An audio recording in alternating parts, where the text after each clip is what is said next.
Happy 4th of July, and welcome to this edition of It's Your City. I'm Karen Abowd, Supervisor for Ward 1, here to talk to you today about yesterday's Board of Supervisors meeting.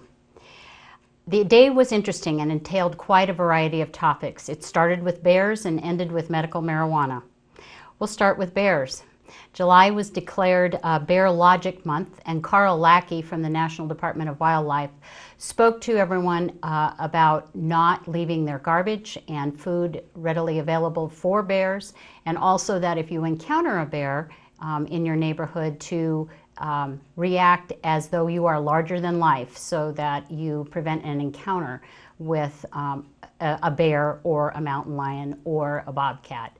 Coming from a neighborhood that has all of those creatures in it, I felt this was important information to pass on.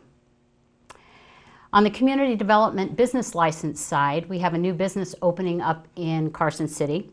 It's a Good Life. Gina Rohrer applied for a liquor license to open her business in mid-July. A resolution was adopted by the Board of Supervisors to sign a transfer of authority to an incident management team. This allows a management team to react quickly in case of emergency and to allow for the assignment of funding in terms of any sort of federal intervention in case of an incident. Health and Human Services was given permission to apply for a CDC grant requiring the partnership of an outlying community health organization, and in this case, the Healthy Communities Coalition out of Story and Lyon County. The purpose of this grant would be to decrease chronic disease risk management, and also to increase physical activity and healthy food supply to those in need. We don't know that we will get the grant necessarily, but they were given permission to apply for it. Building and maintaining a healthy community locally benefits all of us. A resolution was also adopted to approve the $3.54 ad valorem tax, which was passed earlier this year. This is a 2-cent reduction from your property taxes in the previous year. Several contracts were awarded through purchasing and contracts, but one of note was the BMX lighting track contract, which went to Impact Construction. This has been something in the works for quite some time. A grant was received to the tune of $91,000, but match had to be provided to allow acceptance of that grant. Through Q18 funds and residential construction tax funds, that need was met, and construction is due to begin on the lighting for that BMX track. Stanley Zoomer was reappointed to the advisory board to manage wildlife, and Mark Kimbrough was appointed to the Carson City Regional Transportation Commission. Congratulations to both of them for their willingness to serve this community. That concluded the morning's meeting, and we reconvened as the Board of Supervisors at 5:30 that same evening to discuss the second reading on an ordinance for the zoning for medical marijuana establishments. Adopting regulations to allow medical marijuana dispensaries as a conditional use within the general commercial and general industrial zoning districts, and to allow medical marijuana cultivation facilities, production facilities, and testing laboratories as a conditional use in the general industrial zoning district, and to establish development standards for such facilities. That was the basis for the ordinance being discussed. Senate Bill 374, the Medical Marijuana Act, was adopted by the Nevada legislature and signed into law in 2013. This authorizes medical marijuana establishments in Nevada, but gives local jurisdictions the right to opt in or opt out.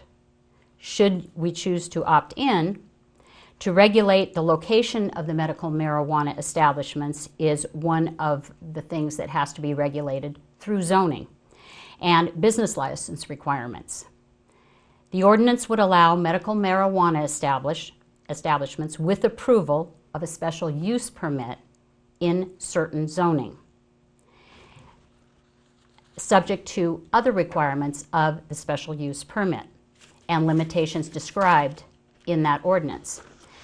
There was a passionate and lengthy discussion on both sides of the issue, but ultimately what was approved by a vote of 4-1 was that dispensaries could be located in the areas from Kuntz Lane down to Old Clear Creek Road on South Carson Street, and from East Williams Street east to I-580, that testing, production, and dispensaries could be allowed from the I-580 freeway east towards Mound House, still in Carson City, and some spot areas in the Gonai area could also, off of Gonai Road, could be utilized for cultivation and for testing only. No dispensaries in those locations. Now, this is spelled out completely within the ordinance and defined by townships and regions. But more specifically, I want to elaborate on the standards that will apply to all medical marijuana establishments. All medical marijuana establishments require the approval of a special use permit, and special use permits for medical marijuana establishments are only valid at a given location for the operator who obtains the Nevada State Certificate for that facility. All must apply through the Gaming Control Board, and is a very strict regulatory process to determine whether they will qualify for a dispensary license or a facility license. The special use permit approval shall expire and become null and void if the medical marijuana operator loses or otherwise forfeits his or her state certificate to operate that facility, and special use permits are non-transferable between operators and locations within Carson City. No consumption of medical marijuana products shall occur on the premises of any medical marijuana establishment, and all business activities related to medical marijuana establishments, including cultivation, shall be conducted indoors within a permanent building. The use of office trailers or other temporary structures is prohibited, and all medical marijuana establishments shall have an appearance both as to the interior and the exterior, which is professional, orderly, dignified, and consistent with the traditional style of pharmacies and medical offices. Outside display or sales of medical marijuana establishment merchandise is prohibited. Accessory outside storage for MMEs shall comply with Title 18.16 Development Standards, Division 1.12 of the outside storage. Access to the MME shall be restricted in compliance with state regulations, and no MME-related products shall be visible from the outside of the building. Sign requirements. All medical marijuana signage shall be discreet, professional, and consistent with the traditional style of signage for pharmacies and medical offices. All medical marijuana establishments shall follow the sign regulations for office uses in the development standards, and shall be limited to 10 feet consistent with sign height requirements for industrial uses. Parking requirements are completely specified for these facilities, and Carson City is allowed no more than 2 dispensaries. Within our ordinance, we put no limitation on cultivation, testing, and production facilities, feeling that demand would regulate supply. A medical marijuana establishment shall not be located within 1,000 feet of a public or private school that provides formal education traditionally associated with preschool or kindergarten, etc., and or within 300 feet of a facility that provides a daycare to children, a public park, playground, public swimming pool, etc. And the following standards apply to all medical marijuana establishments. A single point of secure public entry shall be provided and identified. The hours of operation are limited to 7 a.m. from 7 a.m. to 8 p.m. 7 days per week. There is no drive-through service provided. A dispensary shall not be located on property or within a shopping center with frontage on the same street on which a residentially zoned property is located unless the dispensary is located more than 300 feet from the residential property, measured on a straight line from the nearest residential property line abutting the street right-of-way to the front door of the dispensary.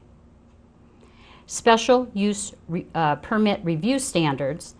The following shall be considered in the review of any dispensary located within the general industrial district in addition to the required special use permit findings. That the proposed dispensary is located where sufficient convenient and safe access is provided to the public, and that the proposed location has adequate lighting and street improvements for providing public access.